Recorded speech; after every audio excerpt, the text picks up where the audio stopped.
코로나가 한창이던 2020년에는 사람들이 죽음의 공포에 떨었습니다. 그 사람들은 살기 위해서 집안에서 나오지 않는 경우도 있었고, 어떤 사람은 심지어는 가족들 간의 모임도 하지 않았던 그런 경우도 있었습니다. 근데 더욱더 놀라웠던 것은 교회들이 모이질 않았어요. 이곳 조지아에서도 처음 이제 코로나가 한창일 때 처음 한 달 정도 또는 한 몇 주 동안은 10명 이하만 모이도록 이렇게 되었습니다. 그래서 제가 이곳 카운티에 전화를 해서 따졌습니다. 우리 예배 드려야 되는데 무슨 10명이냐 라고 했더니 그분 하시는 말씀이 자신도 교회를 다니는 사람인데 정부 방침이니 협조해달라 라고 하는 거예요. 그래서 당시 우리 교회는 몇 주 동안 10명만 나와서 예배를 드렸습니다.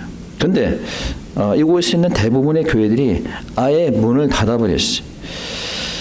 그러면서 성경에도 없는 온라인 예배라고 하는 단어가 나오기 시작했습니다.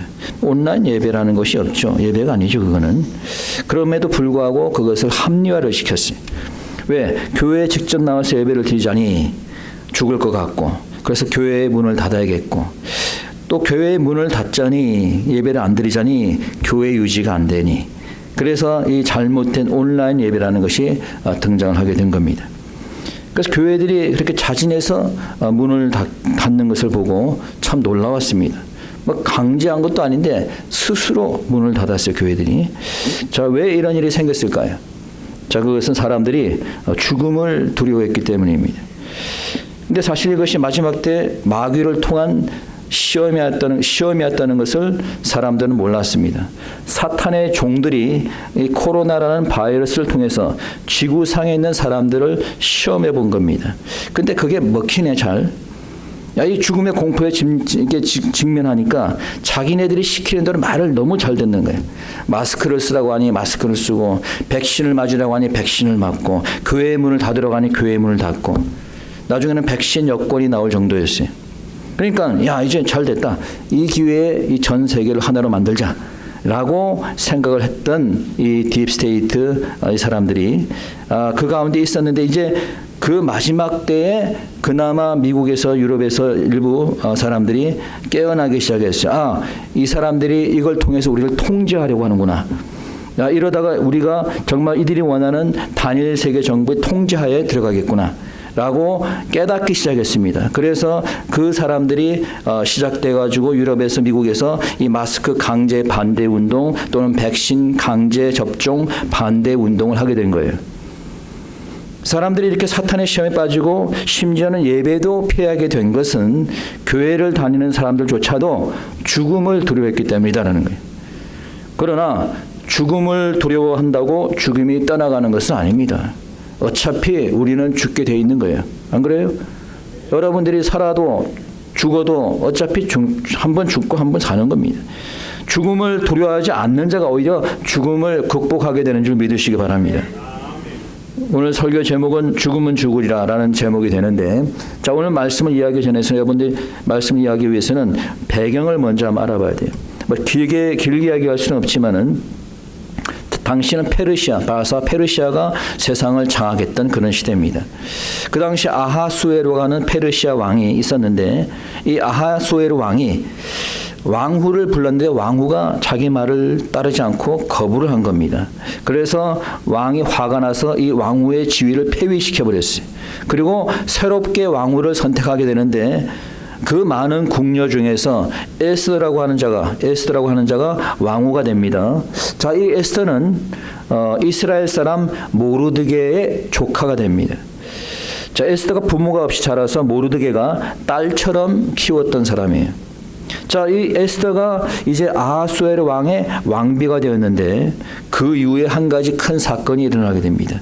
자, 그건 뭐냐면은 이제 왕이 하만이라는 사람을 자기 다음에 제2인자로 세웠는데, 이 자의 지위가 높아지니까 사람들이 이제 이 하만이라는 자에게 다 이게 엎드리게 되고 다 절을 하게 됩니다. 근데 하만이 가만 보니까 다른 사람들은 다 자기한테 절을 하는데 이 이스라엘 사람 유대인 모르드게가 절을 하지 않는 거예요.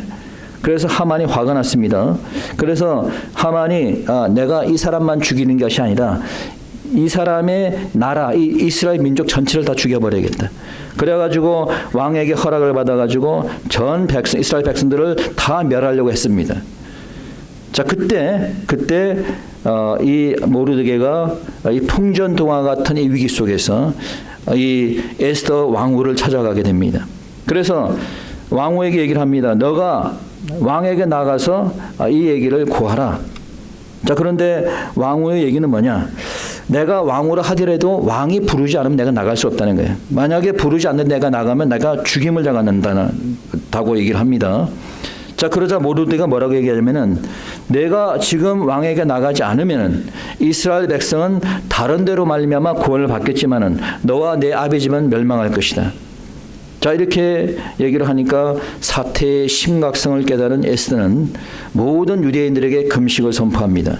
그래서 본인도 3일간 금식한 이후에 규례를 어기고 왕에게 나아갔습니다. 자, 왕에 나아갔고 왕은 에스더를 사랑스럽게 맞이하게 됩니다. 그리고 왕은 에스더의 요청에 따라 이스라엘을 구원하게 되고 이스라엘을 죽이려고 했던 하만은 자신이 만든 그 나무에 매달려 죽게 되었습니다.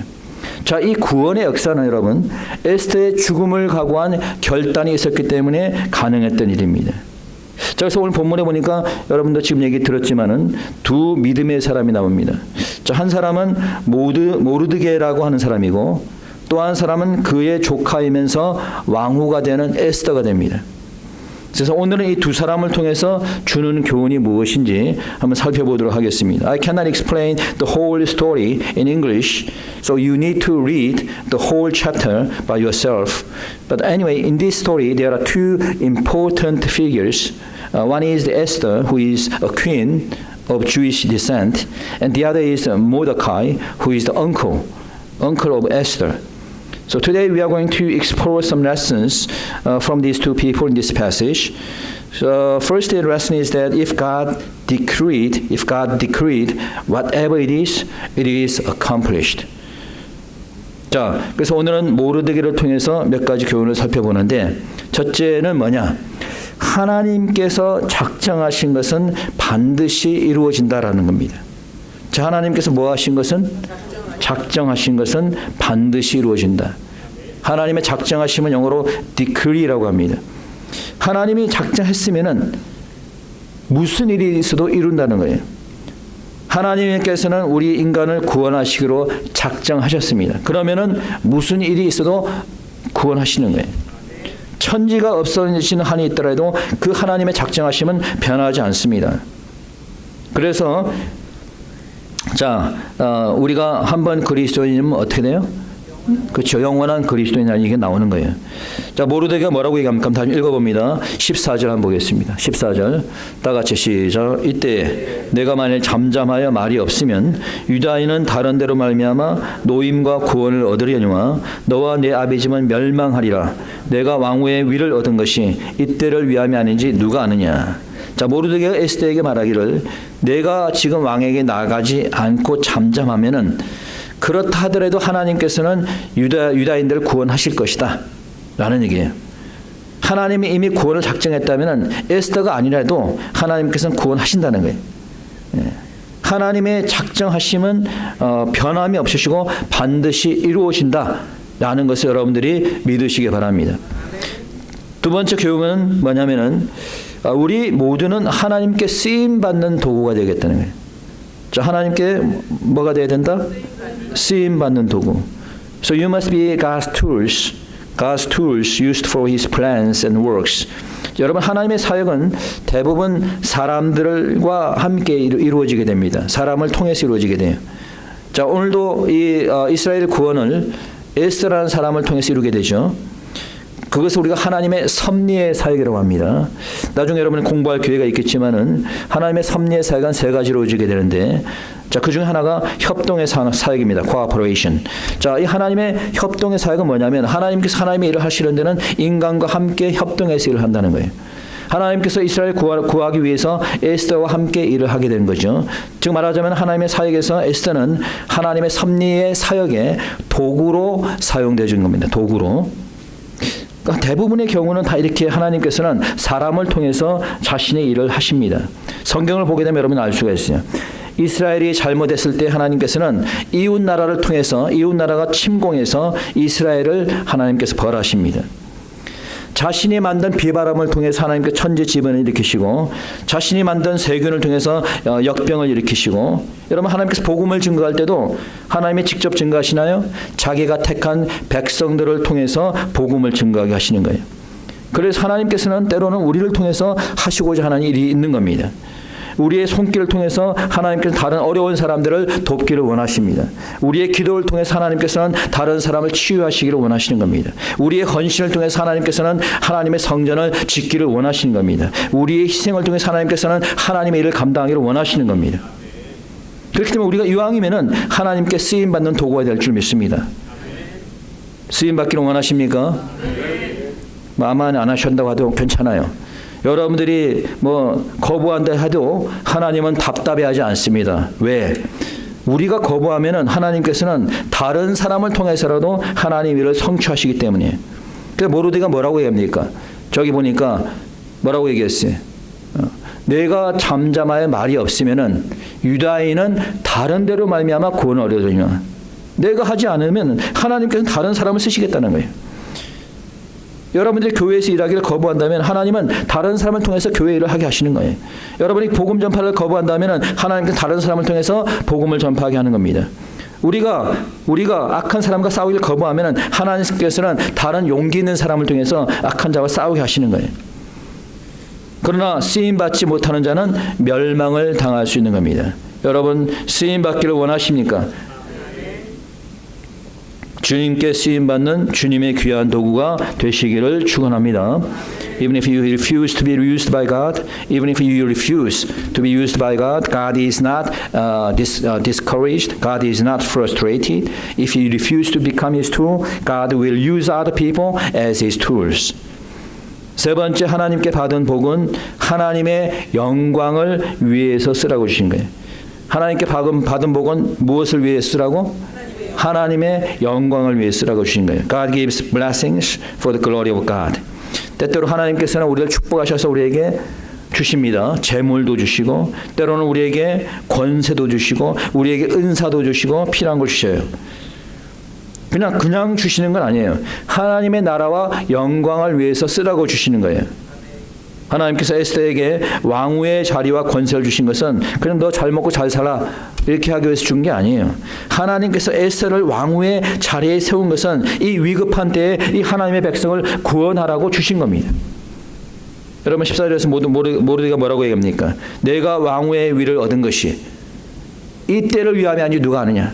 내가 왕위를 얻은 것이 이때를 위함이 아닌지 누가 아느냐는 거예요. 제가 2016년에 애틀란타 교회 지역 교회 협의회 회장이 되었습니다. 그 당시 제가 회장이 된 것은 그냥 회장이 되고 싶어서 된 것이 아니라 제가 교회 협의회 일을 도와주다 보니까 자연스럽게 제가 회장이 될 상황이 되었어요.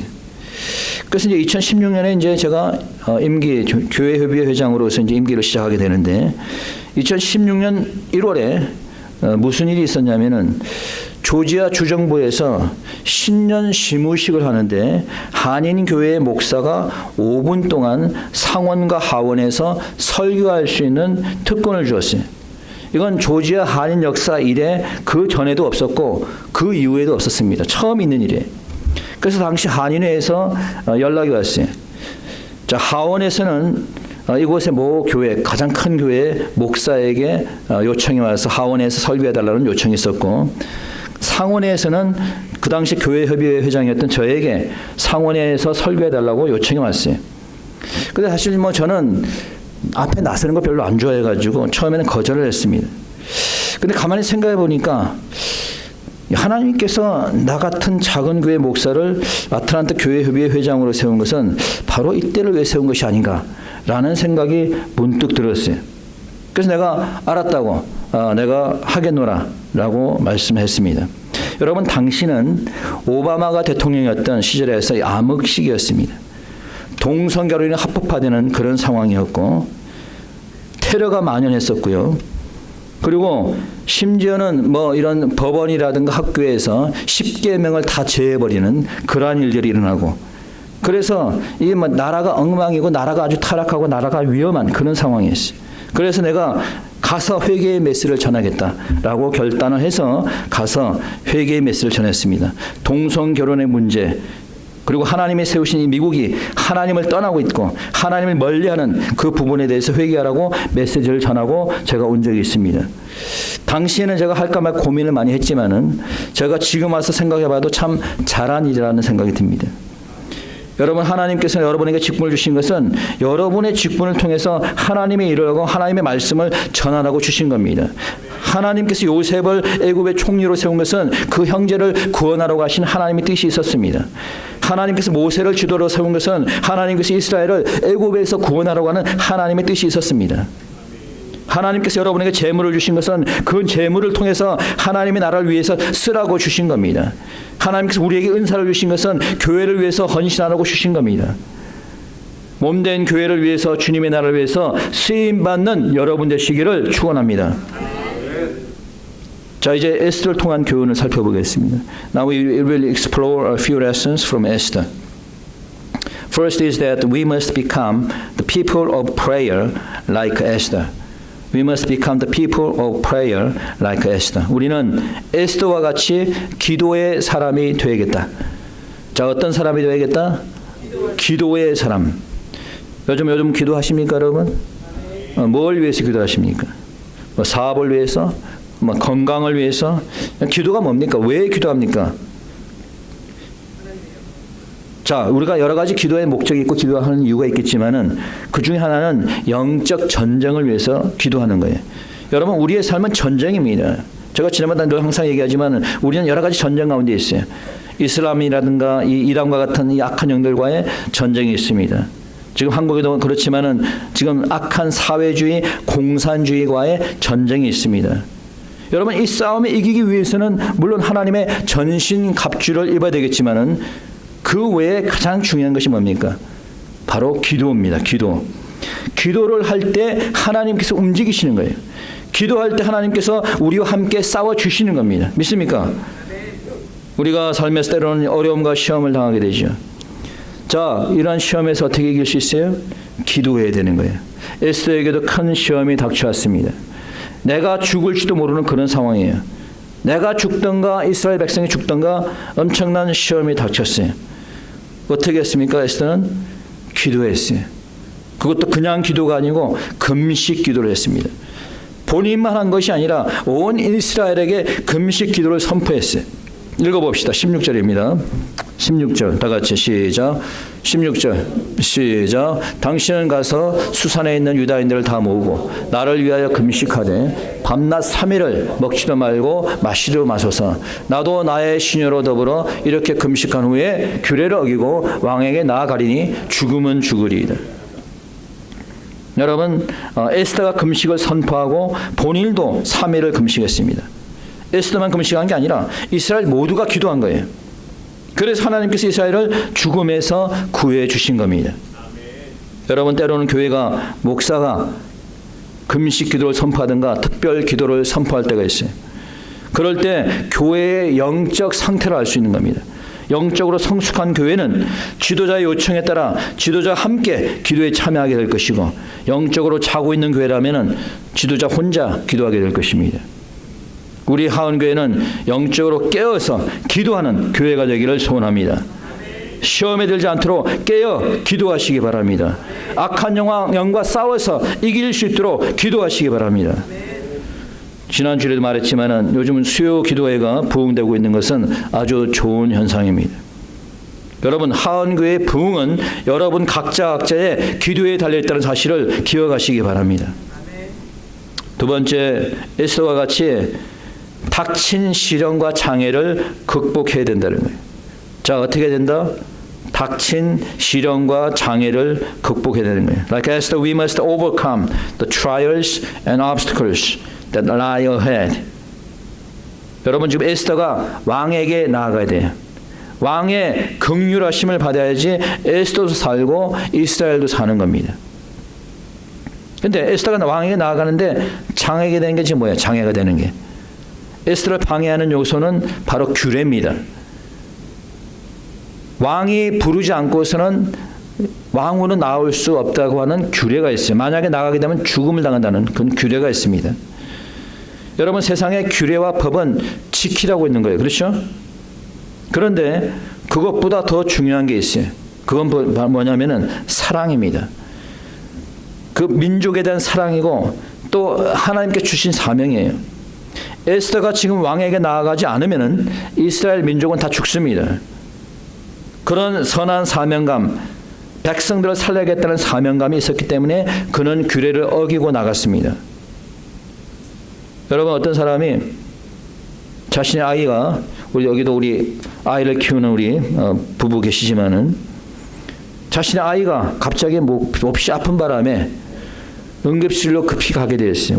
우리 아이가 어렸을 때 그런 적이 있었는데, 갑자기 아프는 바람에 응급실로 막 그냥 차를 타고 막 달렸던 적이 있습니다. 근데 빨리 가지 않으면은 죽을지도 모른다라는 생각 때문에 교통법규도 무시하고 막 차를 밟고 달렸어요. 달리다가 경찰에게 걸렸습니다. 경찰에 사실을 말하고 아이가 아팠으면 죽게 되었다. 그러니까 오히려 경찰이 앞에서 에스코트를 해주고 병원에 도착할 수 있었고 아이를 살릴 수 있었습니다. 여러분, 교통법규 중요하죠. 지켜야죠. 그런데 지금 법규를 어기지 않으면 내 아이가 죽게 되겠는데 어떻게 법규를 지킬 사람이 어디 있겠습니까? 지금 법을 어기지 않으면 나라가 망한다는데 법을 어겨서라도 나라를 구해야 되지 않겠습니까?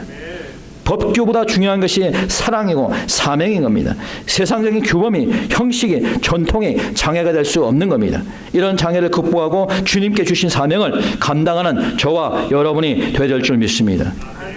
두 번째, 두려움이 장애가 되고 있습니다. 여러분, 에스더가 규례를 어기면 어떻게 돼요? 죽음에 처할 수 있어요. 아마 잘은 모르지만 에스더는 죽음에 대한 두려움이 있었을 거예요.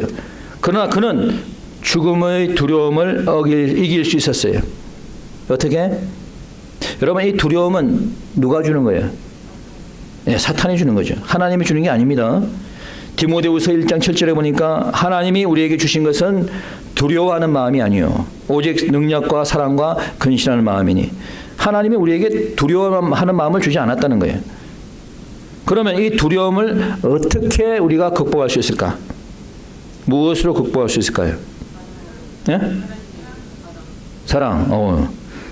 역시 우리 하원계 성도님 답네.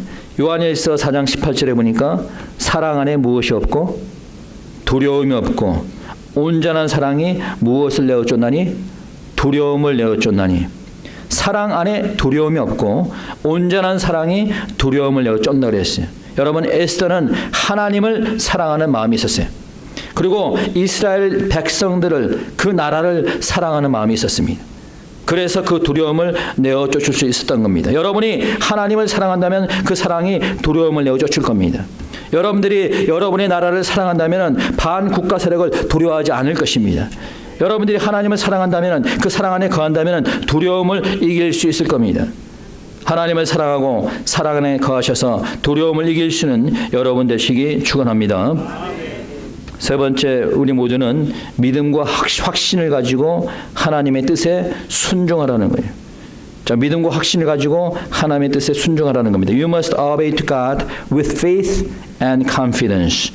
자, 마지막으로 에스더가 이런 말을 남겼습니다. 죽으면 죽으리라. 영어로 보니까 Esther said, If I perish, I perish. What does it mean? If I perish, I perish. So these words imply that God will not let her die, but save her. Okay? 자, 죽으면 죽으리라라는 이 말은 하나님께서 죽이시겠다는 거예요? 아니죠. 하나님께서는 어떻게 죽이지 않고 구원하실 거라는 확신의 말입니다. If I die, I die. 이 말은 99% 에스더는 내가 죽지 않고 하나님이 구원하실 것을 확신한다는 얘기예요. 여러분들이 믿음을 가지고 확신을 가지고 기도하는 게 중요합니다. 그렇죠? 하나님께서 믿는 자에게 역사하시고 믿고 확신한 자를 축복하시는 거예요. 근데 우리가 때로는 이런 1%의 가정을 해요. 하나님이 주신다고 확신하지만 설사 주지 않는다 하더라도 왜 이런 가정을 할까요? 믿음이 없어서? 아니에요. 그것은 우리가 주님의 뜻을 모르기 때문이에요. 에스더가 죽으면 죽겠다고 했을 때는 99% 하나님이 구원해 줄 거라고 확신하지만 그러나 하나님의 뜻이 거기에 없다 하더라도 그래서 내가 죽는다 하더라도 나는 죽겠다는 거예요. 자, 이 말은 그렇기 때문에 설사 죽는다 하더라도 나는 하나님의 뜻에 순종하겠다는 겁니다. So the her word is that it implies that she will obey to God's will even if she dies. 1%의 가능이지만 내가 죽는다 하더라도 주님의 뜻이라면 따르겠다는 거죠. 여러분 때로는 우리는 기도할 때 우리의 뜻대로 안 되면은 우리의 뜻대로 기도가 응답이 안 되면은 우리는 기도가 없다고 불평합니다. 때로는 뭐 불평이라기보다는 기도를 안 해줬다고 기도 응답이 없다고 생각하는 사람이 있어요. 믿음과 확신으로 기도했는데 왜 나의 기도를 안 들어줄까? 하나님은 내 기도를 듣지 않는구나라고 생각하세요. 과연 그런가요? 하나님께서 내 기도를 들어주지 않는 건가요? 여러분 내 뜻대로 응답이 안 되면 응답이 없는 겁니까? 여러분 내 뜻대로 이루어지지 않는 것도 하나님의 응답일 수 있습니다. 여러분 사도 바울이 기도했습니다. 몸에 고통이 있었어요. 질병이 있었습니다. 그래서 사도 바울이 이걸 가시라고 표현했어요. 그래서 하나님이 기도했습니다. 이 가시를 빼달라고. 근데 기도했는데 하나님이 그 기도를 들어주지 않았어요. 가시를 제거해주지 않았습니다. 그러나 바울은 그것을 불평하지 않았습니다. 그것을 하나님의 응답이라고 믿고 감사했습니다. 우리의 뜻대로 되지 않는다 하더라도 그것이 하나님의 뜻이라면 순종하는 여러분 되시기 바랍니다. 마지막으로 죽기를 각오하고 영적 전쟁을 수행하라는 거예요. 자, 어떻게 뭘 각오하고? 죽음을 각오하고. The final lesson is that we must fight in spiritual warfare, even under the risk of death. 죽음을 각오하고, 죽음을 각오하고. 여러분은 죽음을 각오하고 싸울 자신이 있습니까? 여러분 우리가 죽기를 각오하면은 못할 것이 없습니다. 죽기를 각오하면. 어떤 조폭 두목이 그 교회를 방문했다 그래요. 먼저 조폭을 청산하고 이제 미끼로 작정해서 교회에 왔습니다.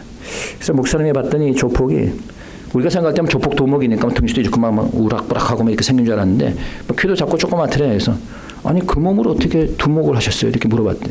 아니 그 몸으로 어떻게 그 싸우냐고 했더니 그분 하는 얘기가 목사님 죽기를 각오하면요 겁나는 게 없습니다. 죽기를 각오하면. 여러분 내가 생명을 잃기를 각오하고 싸우면은 못할 것이 없는 거예요. 어떤 장애도 우리가 극복할 수 있는 겁니다. 어떤 시험도 우리가 이길 수 있는 겁니다. 죽기를 각오하고 싸울 때 영적 전쟁에서 승리하는 줄 믿으시기 바랍니다. 말씀을 정리하겠습니다. 몇 년 전에 국제시장이라고 하는 영화가 이곳에 상영이 되었어요. 보셨나요 혹시나? 네. 제가 이 영화를 보면서 참 좋은 인상을 받았는데 그 당시 이 영화를 보면서 60년대 70년대 우리 선배들이 어떠한 삶을 살았는지 알 수가 있었어요. 특별히 그것을 보게 되면 그 영화를 보게 되면 위험을 무릅쓰고 이 독일의 파독 광부로 일을 했던 이 파독 광부들이 광산이 무너져 내려가는 그런 죽을 고비를 넘기는 그런 장면이 나오게 됩니다. 또 어떤 사람은 그 전쟁의 위험 속에서 월남에 가서 전쟁의 위험 속에서 장사를 하다가 폭탄이 터지는 바람에 또 다리가 절단되는 그런 장면도 나옵니다. 어떻게 우리 선배들은 우리 부모 세대들은 그런 위험 속에서도 어려운 환경 속에서도 죽음을 무릅쓰고 일을 할 수 있었을까? 단순히 시대 상황이었을까요 그게? 근데 제가 볼 때 그 분명히 알 수 있는 건 두 가지 이유가 있었습니다. 첫째는 그렇게 희생할 수 있었던 것은 가족을 사랑하는 마음이 있었어요. 가족을. 두 번째 그들에게는 나라를 사랑하는 마음이 있었습니다. 여러분 우리가 사는 세상도 결코 만만한 세상이 아닙니다. 지금 사는 이 세상에서 우리가 기독교인으로 남기 위해서는 우리가 세상과 싸워야 되는 거예요. 지금 이 시대는 기독교를 핍박하는 시대가 되어가고 있습니다. 자유민주주의가 위협당하는 그런 가운데 살아가고 있어요. 딥스테이트가 이 나라를 삼키려고 하고 있습니다. 뿐만 아니라 각종 테러의 위험과 핍박 속에 살아야 됩니다. 코로나와 같은 바이러스의 위험 속에 살아야 됩니다. 그러나 우리가 에스더와 같이 죽으면 죽으리라 라는 각오로 주님께 기도하며 나아갈 때 우리는 어떤 전쟁 속에서도 이기는 줄 믿으시기 바랍니다. 악한 공산주의의 싸움에서도 이기는 줄 믿습니다. 사탄과 악한과의 영적 전쟁에서도 이기는 줄 믿습니다. 오늘도 우리가 이와 같은 믿음을 가지고 담대함으로 나아가는 저와 여러분이 되기를 결단하면서 이 시간 우리 함께 통성으로 기도하도록 하겠습니다. 기도드립시다.